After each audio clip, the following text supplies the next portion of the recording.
memang semua dijalankan, bukan semua ya, kebanyakan dijalankan oleh mesin, tapi tidak semua dapat dijalankan oleh mesin. Maka dari itu tetap harus membutuhkan tambahan karyawan, sehingga nanti menyebabkan pembayaran remunerasi direksi dan karyawan pada tahun 2020 ini meningkat lebih tinggi dibanding tahun-tahun pada periode itu. Baik, terima kasih, saya kembalikan ke moderator. Oke, terima kasih untuk pemaparannya, Risma. Mungkin bisa dilanjut saja untuk pemaparan berikutnya. Oke, baik. Terima kasih atas kesempatan yang diberikan. Selanjutnya adalah grafik pembayaran imbalan kerja jangka panjang atau pensiun untuk PT Unilever tahun 2017. Mohon maaf, terdapat sedikit typo hingga 2021. Pada grafik dapat dilihat terdapat peningkatan yang cukup signifikan pada tahun 2019 hingga 2020 dan penurunan yang cukup signifikan juga pada tahun 2021. Hal tersebut disebabkan oleh adanya beberapa PHK massal yang dilakukan oleh PT Unilever dalam menanggapi dampak wabah COVID-19 pada tahun 2020, sehingga terdapat kenaikan yang cukup signifikan pada tahun 2019 hingga 2020 dan penurunan yang cukup signifikan juga pada tahun 2020 hingga 2021. Oke, next. Oke, yang selanjutnya grafik pembayaran imbalan kerja jangka panjang non pensiun. Berbeda pada grafik sebelumnya, pada grafik pembayaran imbalan kerja jangka panjang non pensiun ini cenderung fluktuatif tapi tidak terlalu signifikan pada tahun 2019 hingga 2021. Oke, next. Oke, yang selanjutnya grafik pemberian pinjaman karyawan. Pada grafik dapat dilihat terdapat penurunan yang terus-menerus terjadi dari tahun 2017 hingga 2019, bahkan hampir menyentuh angka 0 rupiah. Kemudian terjadi kenaikan dan cukup stabil hingga tahun 2021. Oke, next. Oke, yang selanjutnya grafik pembayaran untuk beban jasa dan royalti. Pada grafik dapat dilihat bahwa terdapat peningkatan untuk pembayaran beban jasa dan royalti yang cukup stabil dari tahun 2017 hingga tahun 2021. Terdapat sedikit fluktuatif di tahun 2018 menuju tahun 2019. Next.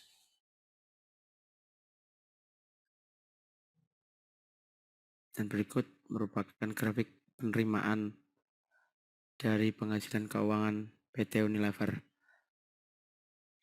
Pada tahun 2017 menuju 2018 terdapat peningkatan yang cukup signifikan, namun cenderung terus menurun secara normal atau signifikan hingga tahun 2021. Next. Selanjutnya grafik pembayaran pajak dan biaya keuangan PT Unilever. Pada grafik tersebut dapat dilihat bahwasanya pembayaran pajak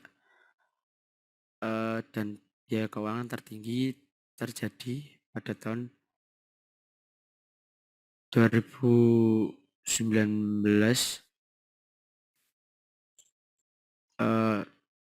Hal tersebut berdampak pada arus kas keluar sehingga akan mengurangi nominal arus kas neto dari aktivitas operasi.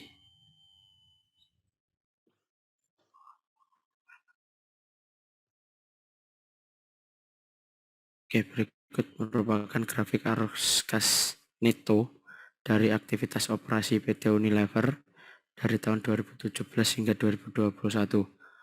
Berdasarkan grafik tersebut dapat dilihat bahwasanya terdapat indikasi total dari beberapa komponen dari beberapa slide sebelumnya terkait aktivitas operasi yang tertinggi terletak pada tahun 2019. Hal tersebut terjadi karena adanya beberapa penambahan dari komponen-komponen pada slide-slide sebelumnya.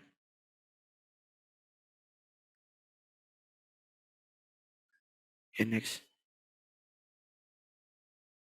Oke, terima kasih. Saya kembalikan ke moderator. Oke, terima kasih Irfan buat pemaparan. Selanjutnya kita masuki mengenai topik aktivitas investasi ya. Untuk teman-teman yang kebagian untuk menjelaskan materi ini, silahkan. Ya, terima kasih Iqbal. Kemudian saya akan membahas aktivitas investasi.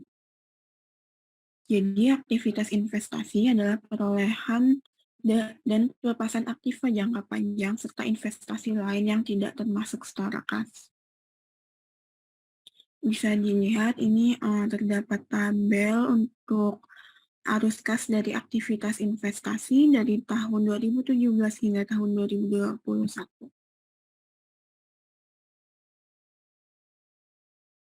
Berdasarkan laporan aliran kas PT Unilever dalam kurun waktu 5 tahun, dapat disimpulkan perusahaan tersebut mengalami fluktuatif, di mana pada tahun 2017 hingga tahun 2018 sebesar 340, 724 pada 74.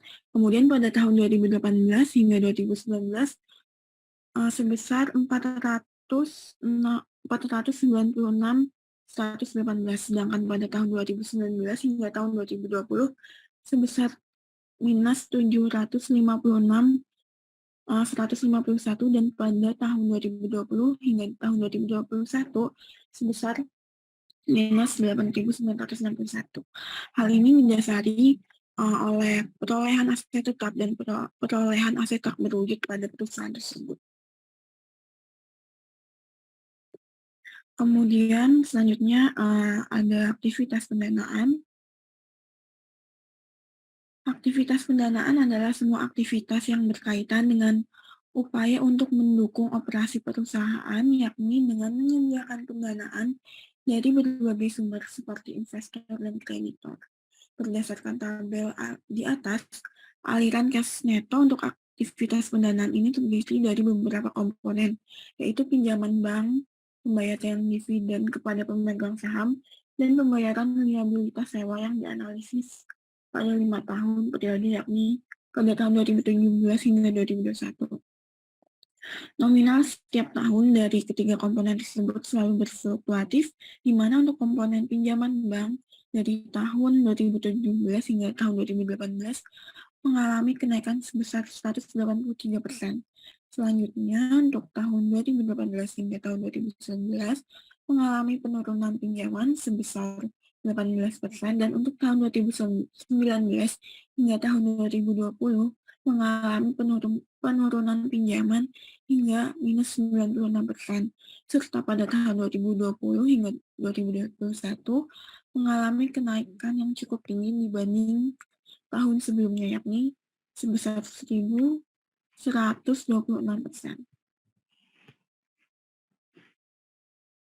Selanjutnya, untuk komponen kedua, yakni pembayaran dividen kepada pemegang saham, juga mengalami fluktuatif seperti komponen sebelumnya, di mana untuk tahun 2017 hingga 2018 mengalami kenaikan sebesar 7%.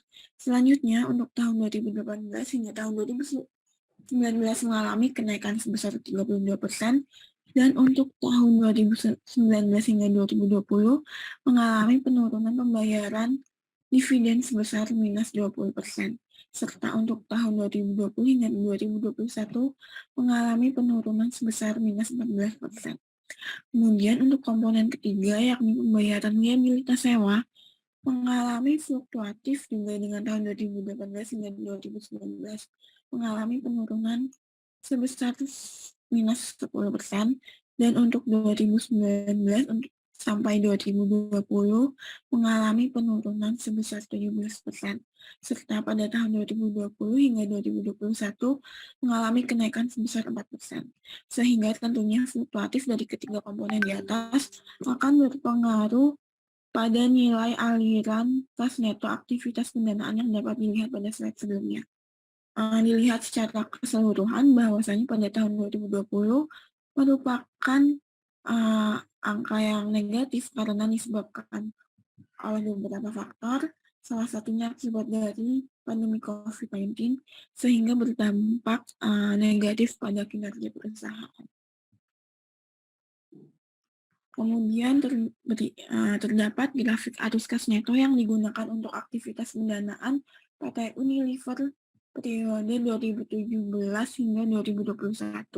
Pada tahun 2017 dan menuju ke tahun 2018 mengalami kenaikan yang paling tinggi disebabkan pada tahun 2018 itu terdapat penjualan aset yang dimiliki untuk dijual sebesar 100.095.479 dan terdapat hasil penjualan hak distribusi produk spirits dan merek dagang lokal sebesar 2.799.154 dan hal ini dan dua komponen ini yang menyebabkan tahun 2018 kasnya paling tinggi begitu. Nah, sekian dari saya kembalikan waktu dan layar kepada moderator. Terima kasih. Oke, terima kasih kembali. Nah, ini selanjutnya kita akan memasuki mengenai analisis rasio. Untuk lebih jelasnya, silahkan Mita. Oke, mungkin bisa di next dulu.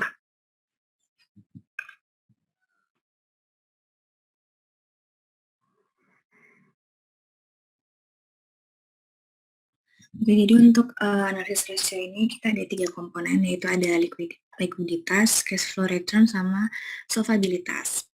Oke, langsung di next.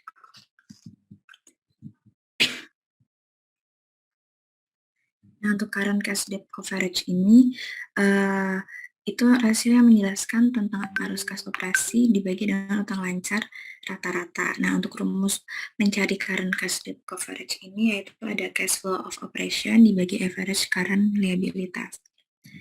Oke, langsung di next. Nah, ini ada current cash debt coverage dari PT Unilever Tbk. Nah, jadi berdasarkan data current cash debt coverage ratio pada tahun 2017 sampai dengan tahun 2021 di atas diketahui bahwa persentasenya mengalami tren positif hingga tahun 2020. Hal ini dikarenakan kondisi pandemi menjadikan PT Unilever pada rasio ini cenderung fluktuatif. Pada tahun 2017, angka rasio ini sebesar 0,393, di mana rasio ini menunjukkan bahwa utang lancar perusahaan sebesar 0,393, dijamin oleh arus kas operasi dan kondisi positif ini berlanjut hingga tahun 2019. Kemudian pada tahun 2019 terjadi puncak tertinggi rasio ini dalam 5 tahun terakhir dengan menyentuh angka 0,712. Walaupun pada tahun 2020 dan 2021 kondisi rasio ini dinilai fluktuatif, dinilai rasio yang positif masih menunjukkan bahwa hutang lancar perusahaan dapat dijamin oleh arus kas operasi perusahaan. Oke, next. Oke, kemudian ada cash long term debt coverage. Nah, untuk rasio ini tuh menjelaskan mengenai arus dengan menghitung arus kas operasi dibagi dengan jumlah kewajiban rata-rata. Nah, untuk menghitungnya sendiri, itu ada cash flow of operation dibagi dengan average total liability. Oke, next. Oke, kemudian ada tabel di mana berdasarkan tabel di samping, rasio pada tahun 2017 sampai dengan 2021 di atas mengalami fluktuasi atau fluktuatif. Di mana pada tahun 2017 angka rasio sebesar 0,548, artinya perusahaan mampu membayar total utang dari arus kas operasi. Kemudian pada tahun 2018 angka rasio mengalami peningkatan hingga 0,363. Nah, selain itu pada tahun 2019 sampai 2021, angka rasio ini mengalami fluktuatif tetapi masih dalam nilai positif, di mana menunjukkan adanya angka arus kas operasi yang meningkat dan diikuti juga peningkatan rata-rata total hutang sehingga menunjukkan bahwa hutang perusahaan dijamin oleh arus kas operasi. Oke, kemudian untuk slide selanjutnya akan dijelaskan oleh Iqbal. Oke, terima kasih buat waktunya, kesempatannya. Oke, teman-teman, jadi kita akan lanjut mengenai rasio yang selanjutnya, ya, ada overall cash flow ratio. Cuman tadi aku pengen sedikit flashback aja ke tadi. Di analisis rasio tadi itu kita analisis rasio arus kas. Ini ada 3 komponen: likuiditas, cash flow rating, sama solvabilitas. Nah, kelompok kami untuk menganalisis PT Unilever ini menggunakan 4 rasio, yaitu ada current cash debt coverage tadi yang dijelaskan sama Mita, dan cash long term debt coverage, dan nanti saya akan jelaskan overall cash flow sama quality of sales. Nah, sekarang kita masuk ke overall cash flow ratio. Nah, mana rasio ini mengukur seberapa arus kas operasi yang dihasilkan secara internal dapat masuk arus kas yang dibutuhkan oleh aktivitas investasi dan pendanaan. Yang mana rumusnya cash flow of operation dibagi aktivitas investasi dan pendanaan. Nah, mungkin teman-teman notice ya di sini kenapa PT Unilever pada tahun 2017 sampai 2021 di rasio ini overall cash flow rasionya itu kenapa negatif semua gitu. Nah, karena bisa negatif karena mungkin kalau teman-teman ingat tadi waktu di awal-awal pemaparan mengenai aktivitas investasi dan pendanaan itu kan totalnya itu kan negatif semua ya angkanya, dan makanya padahal di rumusnya itu nanti cash flow dari operasi dibagi aktivitas investasi dan pendanaan. Karena investasi dan pendanaan itu udah negatif, jadi otomatis negatif. Dan ini menunjukkan apa? Menunjukkan bahwa kalau semisal arus kas operasi internal itu nggak cukup kalau misalnya untuk memasok aktivitas investasi dan pendanaan. Bisa di next.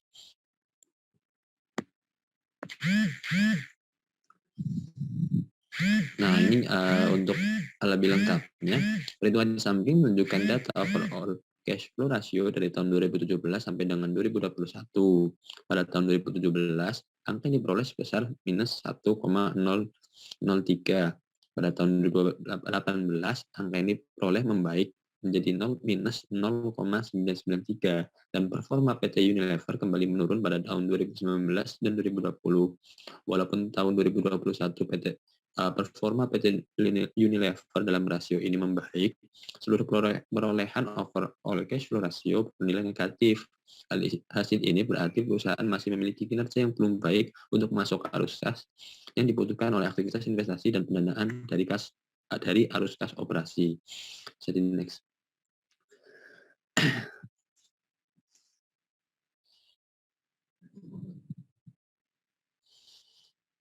Nah, saat ini ada rasio terakhir yang kita gunakan, ada quality of sales ratio. Rasio ini menjelaskan tentang arus kas operasi yang dibagi dengan penjualan. Terus bisa kita lihat juga di grafiknya, screening bersama kalau misalnya PT Unilever ini selama 5 tahun terakhir ini sebenarnya dalam kondisi uptrend, cuman sempat down di tahun 2020 yang mengalami penurunan karena COVID, lalu udah membaik juga di 2021. Bisa di next, bisa untuk analisis jelasnya lebih lagi.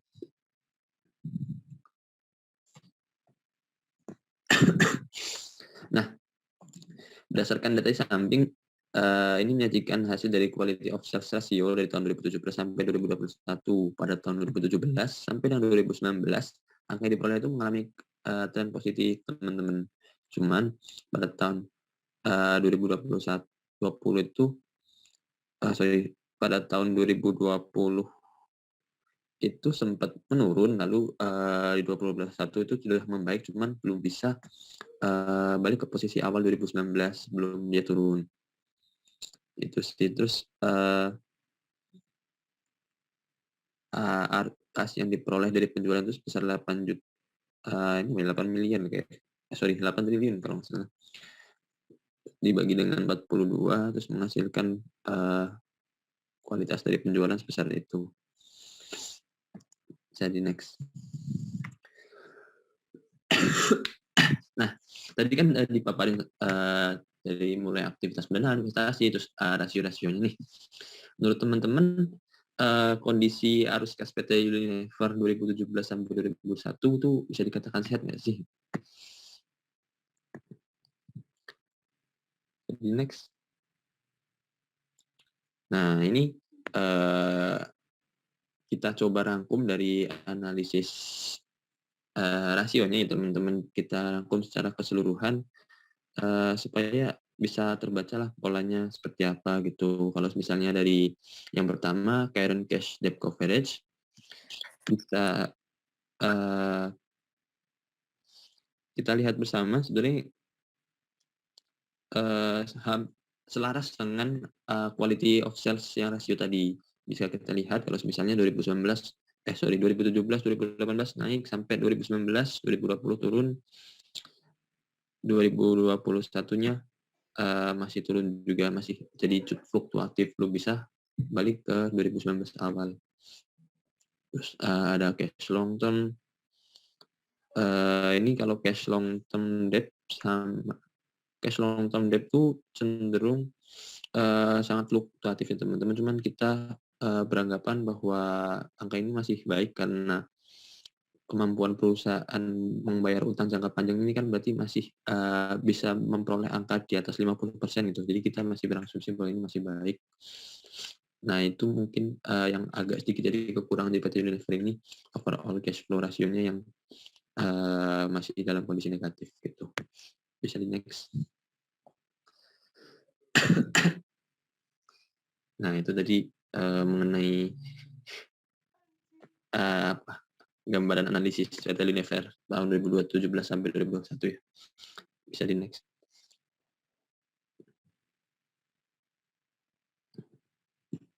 Nah, ini kalau misalnya kita rangkum ya dari analisis rasionya itu, yang pertama arus kas operasi dikatakan baik dan mampu untuk menutupi rata-rata hutang lancar perusahaan bahkan hingga separuhnya.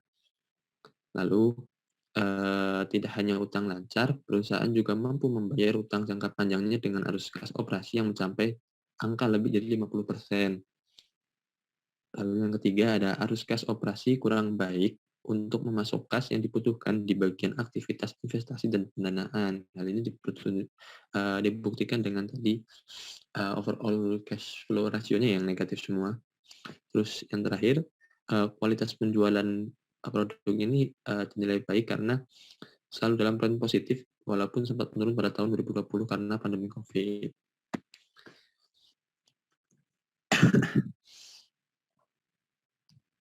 Nah, mungkin sampai situ aja teman-teman. Barangkali teman-teman ada yang ingin bertanya, dipersilahkan.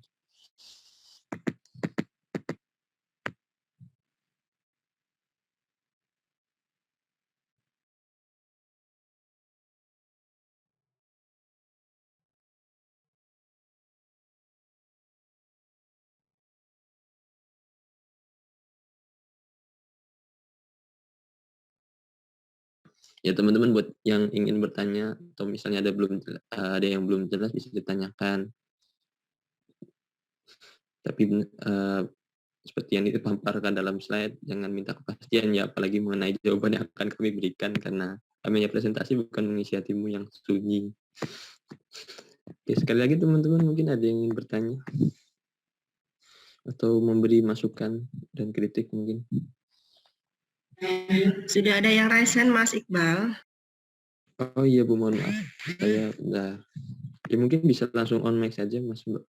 Soalnya saya terbatas juga pakai handphone. Halo, apakah suara saya terdengar? Iya, terdengar Mbak, silakan. Perkenalkan, saya Fadila Nurlaili. Saya ingin izin bertanya. Tadi kan seperti yang dijelaskan di laporan aktivitas arus kas, jadi aktivitas pendanaan, aktivitas investasi, dan aktivitas operasi, itu ada beberapa akun yang disebutkan gitu, kayak penerimaan dari pelanggan, pembayaran dari pemasok, dan lain sebagainya.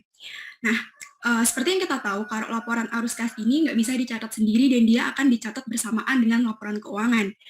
pertanyaannya adalah, bisa nggak sih kelompok kalian memberikan bukti bahwa aktivitas yang terjadi di aliran arus kas ini sama dengan perubahan-perubahan yang ada di laporan keuangan, sama dengan perubahan akun-akun yang ada di laporan keuangan.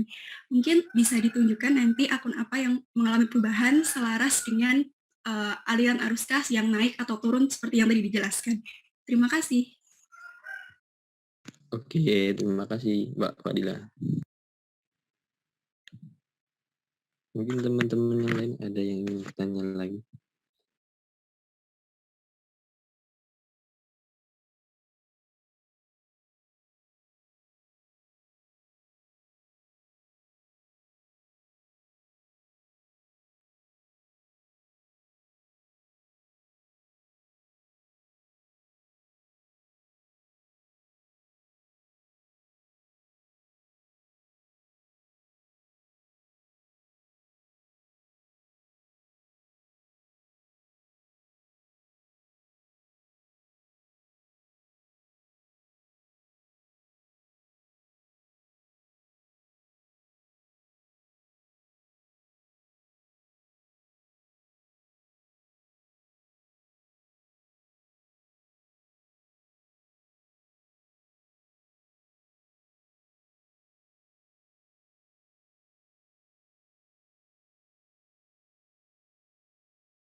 Oke, mungkin kalau misalnya belum ada atau tidak ada yang ingin bertanya lagi, kami mohon waktu Ibu untuk mendiskusikan pertanyaan Mbak Fadila tadi.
Oke. Permisi ya teman-teman, mohon maaf juga kalau misalnya nunggu agak lama. Mungkin saya bakal nyoba jawab pertanyaannya Fadila ya tadi mengenai eee, apa yang ingin ditunjukkan mengenai perubahan akun-akun itu terhadap hasil perhitungan atau analisis yang kita telah lakukan. Nah, mungkin nanti kita coba cari contoh dari yang rasio mungkin ya.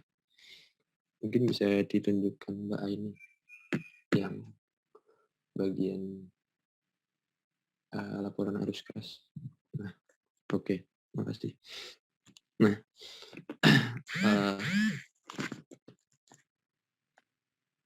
aduh bentar. Oke, ya.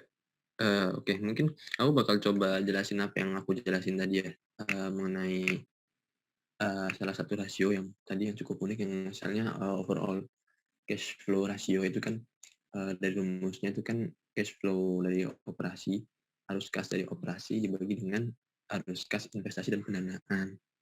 Nah, mungkin juga nanti bisa menunjukkan kalau misalkan dari sini kenapa hasilnya itu bisa negatif. Nah, kalau misalnya dari laporan keuangan ini kita kan coba ambil dari tahun 2018. Nah, tadi kan rumusnya kalau overall cash flow ratio. Ini mungkin mohon maaf juga kalau misalnya nanti penjelasannya agak susah soalnya ini harus share screen-nya kan terbatas cuma satu, sedangkan kita juga harus melihat di tampilan layar PPT tadi. Nah, mungkin kalau aku coba bacain aja tadi overall cash flow ratio itu kan rumusnya tadi cash flow atau arus kas dari operasi dibagi dengan arus kas investasi dan pendanaan. Nah, kalau misalnya kita ambil kasus tahun 2018 ini, kita bisa lihat kan arus kas dari aktivitas operasi itu sebesar 7914537 itu. Lalu dibagi dengan jumlah dari arus kas dari aktivitas investasi nah yang berjumlah 1942 itu ditambah dengan arus kas dari aktivitas pendanaan yang senilai 9.916 itu. Nah, kan dari sini juga ada kelihatan kan kalau misalnya 7 juta dibagi dengan 9,9 dikurangi 1,9 kan masih minus 8,9 kan. Nah, dari situ menunjukkan kalau misalnya hasilnya itu negatif gitu. Mungkin salah satu contohnya gitu sih, Fadila. Sudah menjawab belum? Halo, sepertinya salah persepsi pertanyaan ya. Jadi maksud pertanyaan saya tuh gini, misalnya itu ada di investasi gitu, aktivitas investasi itu ada akun perolehan aset tetap. Nah, dan hasil penjualan aset tetap. Nah, itu kan hasil penjualan aset tetapnya kan meningkat nih dari 2020 dan 2021. Nah, itu mungkin relevansi yang saya harapkan itu mungkin gini. Jadi, di laporan keuangan, akun aset tetap itu mengalami penurunan. Cuman gitu kok sebenarnya. Mungkin bisa dijelaskan kalau sudah sesuai pertanyaannya. Oke, mohon maaf juga ya bila misalnya salah paham. Mungkin teman-teman di sini yang lain bisa bantu jawab pertanyaannya Dila tadi.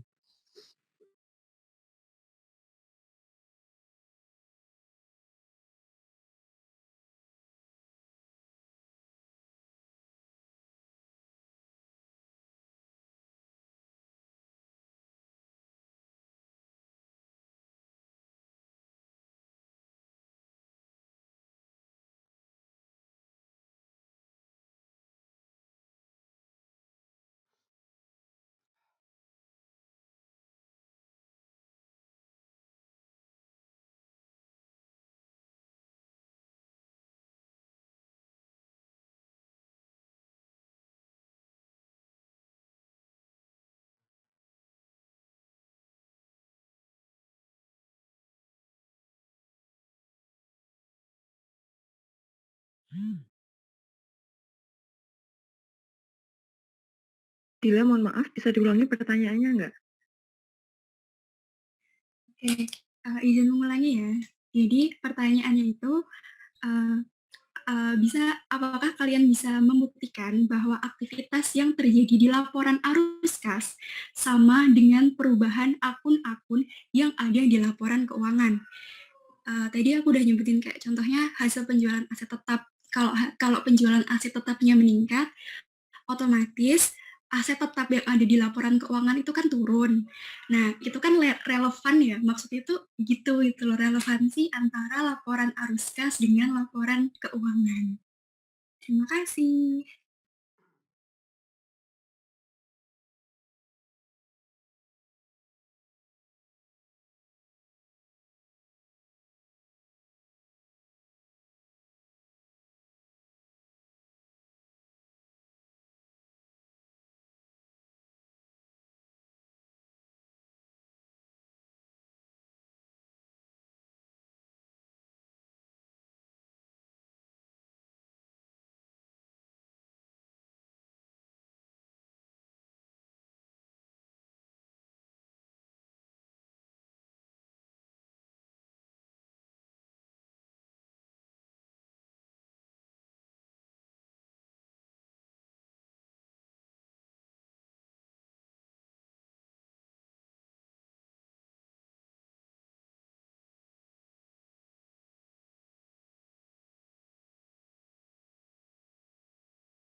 Baik, sambil menunggu kelompok 7 mempersiapkan jawaban, silakan yang belum bisa presensi.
Mungkin bisa nanti setelah teman-teman selesai presensi bisa langsung dibuka saja Mas, laporan keuangannya, apa tadi kaitannya dengan contoh gitu ya. Contoh misalnya untuk keterkaitan antar laporan keuangan ya, keterkaitan laporan keuangan gitu ya.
Oke, yang tidak bisa presensi, bentar ya, saya bukakan sekalian.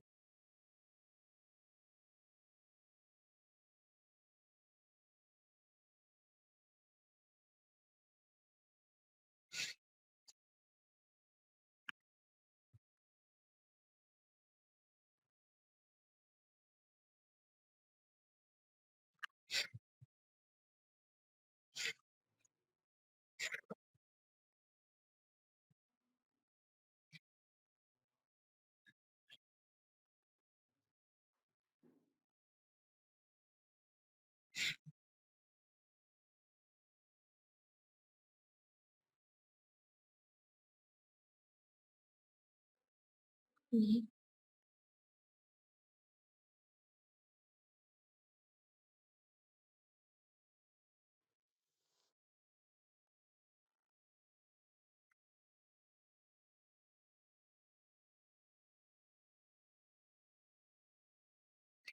Silahkan yang nggak bisa presensi, atas nama siapa saja?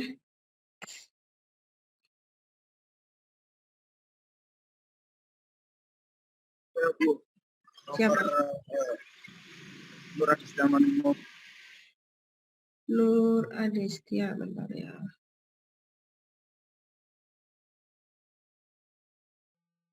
Kemudian ada lagi? Muhammad Abra Irsan. Muhammad.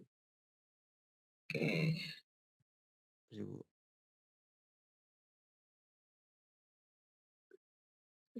Lydia Wuri juga? Iya, Bu. Oke. Udah itu aja 3 ya? Ada lagi? Mas Chandra? Ada nggak? Orangnya ada nggak? Nggak ada. Udah nggak ada lagi? Oke. Saya simpan ya.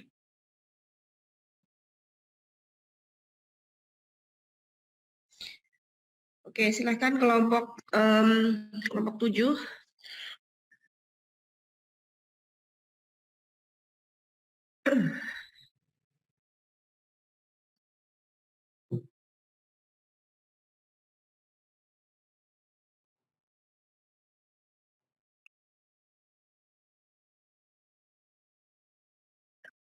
Kan bisa dibuka lagi Mas laporan arus kasnya pakai metode langsung atau tidak langsung.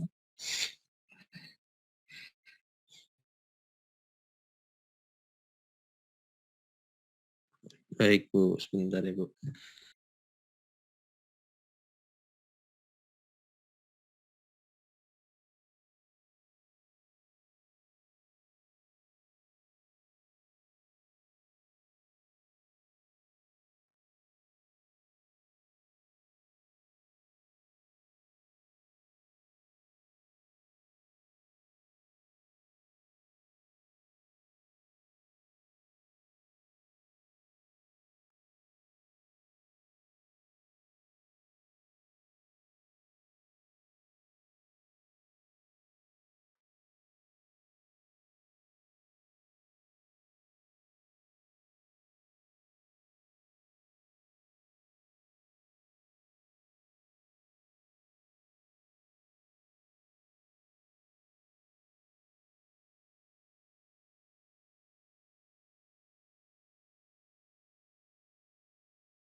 Di bawah lagi Mas, laporan arus kas. Nah itu, ini stop. Oke ya. Dari laporan keuangannya ini adalah metode langsung gitu ya. Mungkin sedikit catatan untuk kelompok 7 tadi gitu ya. Sebelum kita mungkin cek tadi menjawab pertanyaannya Mbak Fadila gitu ya. Yang pertama mungkin nanti bisa dipertegas lagi pembahasannya ya Mas, karena mungkin tadi saya lihatnya agak kurang fokus, tapi ada beberapa hal yang menjadi catatan saya gitu ya. Yang pertama adalah kaitannya dengan kalau nggak salah tadi kenaikan kas keluar untuk membayar pemasok gitu ya. Nah, untuk kas keluar membayar kepada pemasok, kalau kita lihat tadi, kalau nggak salah di 2020 itu naik tinggi gitu ya. Tetapi di 2021 itu turun gitu ya. Tapi turunnya itu jauh banget gitu loh, jauh banget. Jauh banget. Kenapa jauh banget? Karena kalau kita bandingkan dengan 2019, 2018 yang penggunaan hand sanitizer, kalau tadi kan klaim dari teman-teman itu adalah karena yaitu produk-produk yang semacam itu gitu ya. Membuat di 2020 itu kapasitas produksi maupun kapasitas penjualannya naik gitu ya. Tapi kan ternyata di 2021 itu turun gitu ya. Tapi turunnya itu harusnya gitu ya, harusnya itu tidak sama dengan di 2019 atau di tahun-tahun sebelumnya. Karena kan kalau kita lihat dari sisi kondisi yang sekarang gitu kan ya, hand sanitizer itu di 2021 itu masih lah gitu ya. Tapi ketika dibandingkan dengan 2019 dan 2018 itu kan memang jauh gitu ya, jauh karena memang secara umum kita belum terlalu sadar kaitannya dengan pentingnya cuci tangan, pentingnya menggunakan hand sanitizer gitu ya, hand sanitizer maupun sabun cuci tangan gitu ya. Kemudian di 2021 itu kan sebenarnya masih pada kondisi pandemi gitu ya, dan sekarang pun kalau kita lihat penggunaan sanitizer dan sabun cuci tangan itu relatif secara umum lebih besar daripada di 2019 dan 2018 gitu ya. Sehingga mohon diperhatikan juga apakah memang gitu ya penurunan yang terjadi itu wajar atau tidak gitu ya. Kalau dengan alasan yang tadi disampaikan atau dengan klaim yang tadi disampaikan oleh kelompok 7. Kalau memang tidak logis gitu ya, berarti kan ada alasan lain gitu ya. Kenapa kas keluar kepada pemasok itu turun gitu ya. Ya. Jangan-jangan gitu ya. Jangan-jangan di 2020 itu ya sebenarnya kan satu sisa dari 2019 yang belum terbayar gitu ya.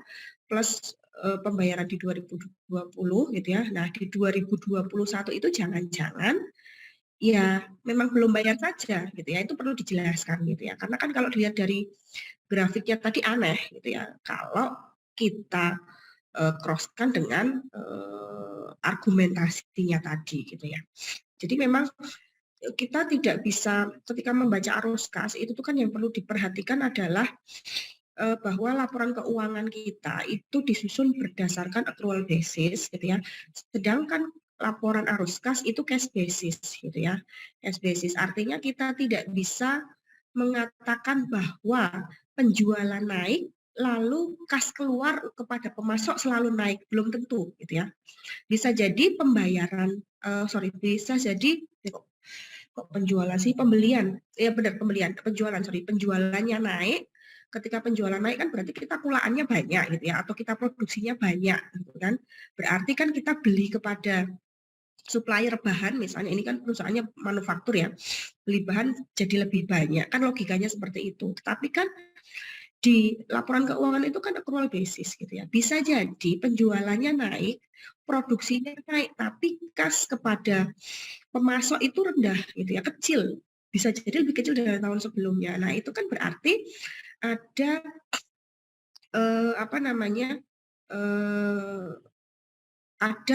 ada penundaan atau mungkin delay terhadap pembayaran kepada pemasok atau supplier gitu ya. Nah, itu yang perlu harus digali lagi gitu ya. Penjualannya naik gitu ya. Produksinya naik, tapi kemampuan kita membayar utang gitu ya, utang usaha, utang dagang atas bahan baku ataupun bahan yang lain kepada supplier kenapa turun. Nah, itu yang harusnya lebih dicermati lagi oleh kelompok 7 gitu ya. Dan juga nanti teman-teman yang lain mungkin bisa dicek lagi pekerjaannya sebelum nanti dikumpulkan gitu ya, nanti atau mungkin besok gitu ya. Nanti dicek lagi, karena ingat bahwa ketika menganalisis laporan arus kas itu jangan disamakan dengan menganalisis laporan keuangan yang berbasis akrual, yaitu laporan laba rugi, laporan perubahan modal, dan neraca. Itu berbeda gitu ya. Karena ini adalah kemampuan kas gitu ya. Sehingga tadi mungkin dari pertanyaan Mbak Fadila tadi minta bukti gitu. Apa keterkaitannya? Ya seperti itu tadi sebenarnya gitu ya. Jadi kalau yang ditanyakan Mbak Fadila, mungkin Mbak Fadila memberikan contoh gitu ya. Ketika hasil hasil penjualan aset tetap itu tinggi gitu ya, berarti laporan neracanya asetnya turun dong gitu ya. Ya belum tentu juga gitu ya, karena kan bisa jadi di periode tersebut pembelian atas asetnya juga lebih tinggi daripada penjualan gitu ya. Jadi ketika misalnya ada kas masuk untuk jual aset itu 3M misalnya gitu ya, tapi di tahun tersebut juga membeli aset 10M, ya otomatis asetnya nggak naik, nggak turun, tapi naik gitu ya. Karena memang logikanya kalau menjual barang yang sudah kita pakai kan harganya kan otomatis lebih rendah daripada barang yang baru gitu ya. Nah, penjualan ini kan biasanya memang dikarenakan memang pertama asetnya sudah tidak produktif gitu ya. Alasannya lebih ke situ gitu ya. Dan juga karena masa manfaatnya sudah habis gitu ya. Jadi memang keterkaitannya pasti ada gitu ya, karena laporan arus kas itu disusun berdasarkan laporan yang sudah ada, atau laporan keuangan arus kas itu disusun menggunakan data laporan laba rugi, laporan perubahan modal, dan neraca, sehingga tentu saja terkait dan gitu ya. Ketika dicek pun ya memang hitungnya dari situ gitu ya, bukan dari data yang lain gitu ya, seperti itu. Oke, silakan jika masih ada pertanyaan atau tambahan dari teman-teman.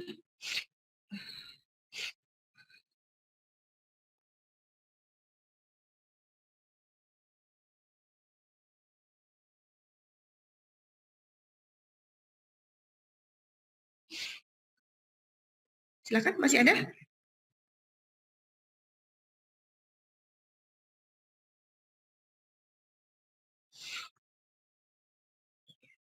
Ada nggak?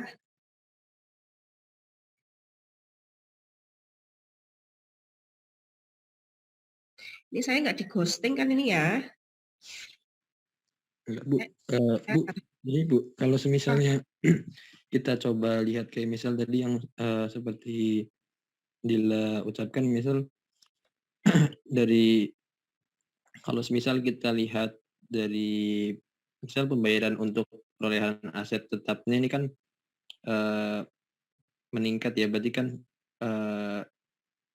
kalau misalnya tadi pemikiran pendeknya berarti kan harusnya aset tetapnya menurun karena pembayarannya juga menurun gitu. Nah, kalau misalnya kebetulan waktu dicek pembayaran Mas, penerimaan pembayaran. Oh iya, maaf, penerimaan pembayarannya.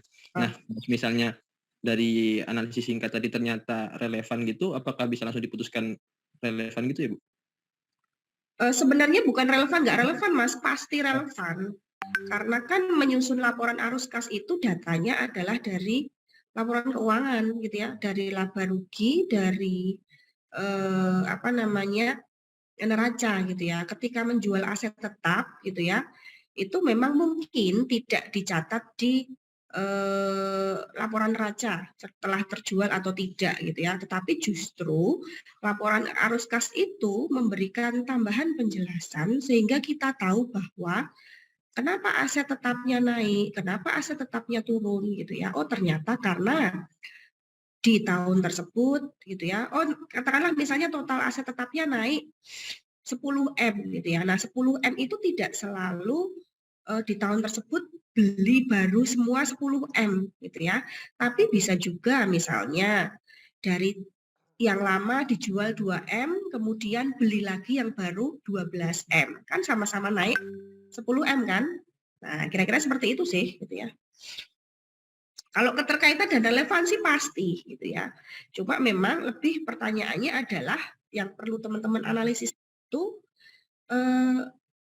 ya karena kan kita memang fokusnya adalah ke arus kas ya sebenarnya gitu ya. Sehingga memang apa namanya kita lebih kepada memvalidasi apa namanya ya seperti yang ditanyakan Mbak Fadila tadi lebih pada memvalidasi kalau misalnya ada yang naik dan ada yang turun ya berarti antara saldo awal gitu ya dengan yang dibeli dan dijual gitu ya atau saldo awal itu maksudnya tahun katakanlah ada 2 laporan keuangan ya misalnya neraca 2020 dan 2021 gitu ya. Nah di 2021 itu katakanlah total asetnya 10M. Di 2022 total asetnya misalnya 10M juga gitu kan ya. Nah di arus kas informasi yang muncul adalah dijual 2M, beli 2M gitu ya. Nah itu kan sebenarnya kalau tanpa kita konfirmasi pun juga yo datanya memang itu gitu ya. Tetapi kan itu menunjukkan bahwa oh iya benar berarti memang dijual 2M beli lagi 2M sehingga di tahun 2021 total asetnya 10M 2022 itu tetap 10M gitu ya. Jadi memang arus kas itu lebih kepada bisa memberikan penjelasan gitu ya atas laporan keuangan gitu ya, laporan keuangan yang accrual basis gitu ya. Tadi kalau saya sampaikan 10 dan 10 gitu kan ya. Oh, berarti nggak ada beli nggak ada jual ya gitu kan. Kalau secara umum orang akan membacanya seperti itu gitu. Tapi ketika kita lihat laporan arus kas, oh ternyata beli kok gitu ya atau jual kok yang lama dijual 2M, kemudian beli baru lagi 2M loh. Jadi lebih seperti itu gitu ya. Arus kas ini lebih kepada informasinya karena kan memang arus kas ini kan basisnya kas ya, jadi menggambarkan kas yang masuk dan kas yang keluar gitu ya. Tapi kalau neraca laba rugi itu kan accrual basis gitu ya. Jadi ya 10 ke 10 bukan berarti enggak. Kalau teman-teman masih ingat ya, analisis rasio atau analisis perbandingan, membandingkan aset 2021 dengan 2022 sama-sama 10. Kita menyimpulkan bahwa tidak ada kenaikan gitu kan ya. Ya memang nggak ada kenaikan gitu ya, tetapi kan ketika kita menganalisis lebih komprehensif lagi gitu ya, kita buka laporan arus kas gitu ya, memang nggak ada kenaikan tapi tetap ada aktivitas gitu ya. Aktivitasnya adalah apa? Upaya untuk meningkatkan misalnya kualitas produksi, di mana sebelumnya alatnya itu lama gitu ya, alat yang lama itu sudah tidak berfungsi tapi masih bisa dijual 2M gitu ya, dan beli baru dengan harga yang lebih murah tapi lebih produktif 2M. Nah itu kan bukan berarti kinerjanya jelek, asetnya nggak naik, tapi ternyata kan memang dari arus kas kita bisa lihat bahwa ada aktivitas itu, ada usaha untuk meningkatkan kualitas produksi dengan menjual aset yang baru yang nggak terpakai dan membeli aset yang menjual aset lama yang mungkin sudah tidak begitu produktif dengan mengganti dengan aset baru yang lebih produktif. Gitu, Mas Iqbal dan teman-teman? Paham nggak? Baik Bu, paham. Paham ya? Jadi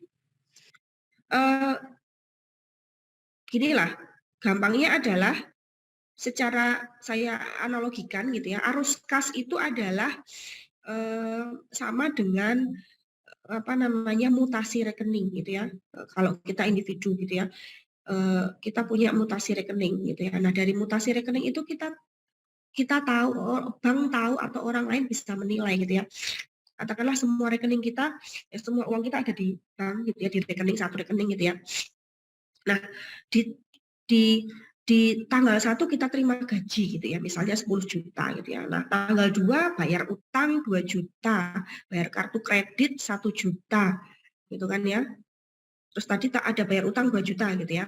Nah, kemudian 1, 3, kemudian kita investasi 2 juta gitu ya. Nah, kemudian secara neraca gitu ya, neraca keuangan kita gitu ya, kita punya mobil gitu ya. Nah, orang menilai gitu ya, kita punya mobil seharga 200 juta berarti harta kita total bersih itu 200 juta gitu ya.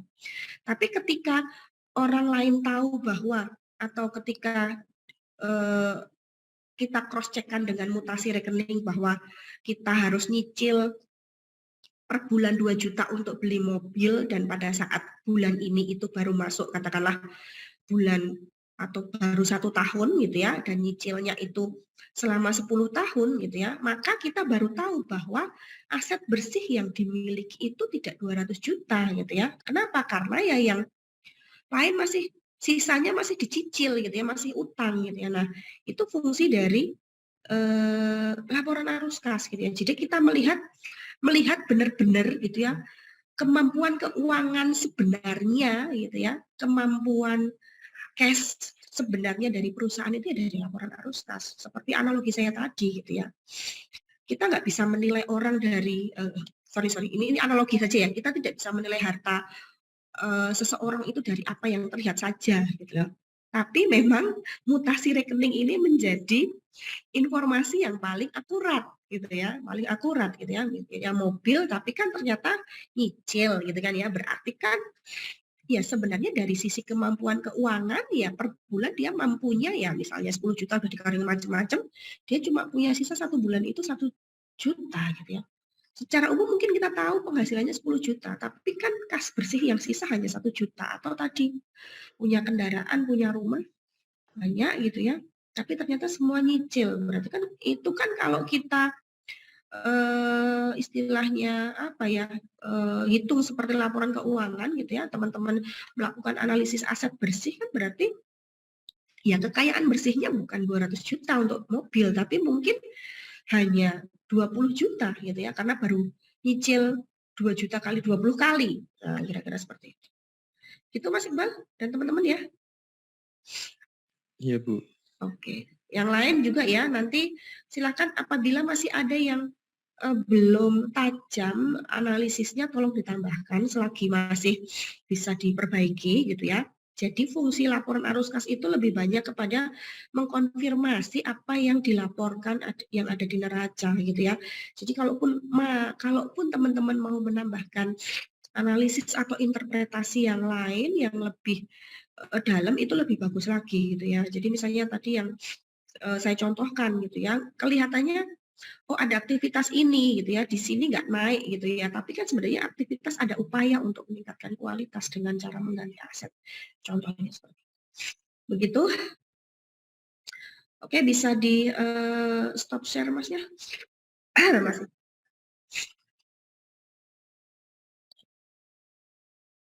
Baik ya, kalau ada pertanyaan lagi, silakan. Nah, jadi saya simpulkan ya untuk analisis sebenarnya mengetahui kemampuan keuangan yang benar-benar gitu ya, kemampuan real keuangan itu memang dari laporan arus kas ya. Sehingga kalau teman-teman nanti mungkin masuk di dunia perbankan gitu ya, bisa bergabung misalnya di penilai asetnya gitu ya, nanti teman-teman akan paham bahwa bank itu selalu berfokus pada misalnya ada usaha ingin mengajukan kredit, maka dia lebih butuh laporan arus kas daripada laporan yang lain gitu ya. Karena memang arus kas ini menunjukkan aktivitas gitu ya dan kemampuan perusahaan atau individu real gitu ya untuk kebutuhan nanti misalnya membayar utang gitu ya. Logikanya sebenarnya gampang ya, seperti analogi orang mau utang gitu ya, punya gaji 10 juta tapi sudah kepake 8 juta, kalau mau utang dengan cicilan 3 juta ya harusnya tidak disetujui. Logikanya seperti itu saja gitu ya. Dan juga bagi calon investor gitu ya, bagi calon investor bisa menilai bahwa kalau misalnya kita ingin investasi dan ingin mendapatkan dividen, teman-teman bisa lihat dari laporan keuangan dan kemampuannya membayar dividen gitu ya. Di laporan arus kas bisa lihat gitu ya. Oh, kalau setiap tahun aja dia cuma bisa menghasilkan kas bersih 1M, ya 10 tahun nggak bisa bayar dividen misalnya. Nah, itu bisa dianalisis lebih lanjut daripada hanya sekedar menganalisis lapor-lapor rugi, gitu ya. Nah, itu saja mungkin untuk hari ini. Terima kasih. Minggu depan ketemu dengan Bu Dian lagi ya, untuk pembahasan yang berikutnya masih di PT Unilever. Kemudian untuk proyek akhirnya nanti akan segera kami informasikan gitu ya. Semoga bisa lebih cepat supaya nanti kalau misalnya take home dan butuh data gitu ya, butuh data yang banyak, teman-teman sudah bisa bersiap lebih lebih matang gitu ya. Itu mungkin terima kasih dari saya. Selamat siang. Assalamualaikum warahmatullahi wabarakatuh. Siang, Bu. Ya. Terima kasih, Bu. Terima kasih, Bu. Terima kasih, Bu. Iya.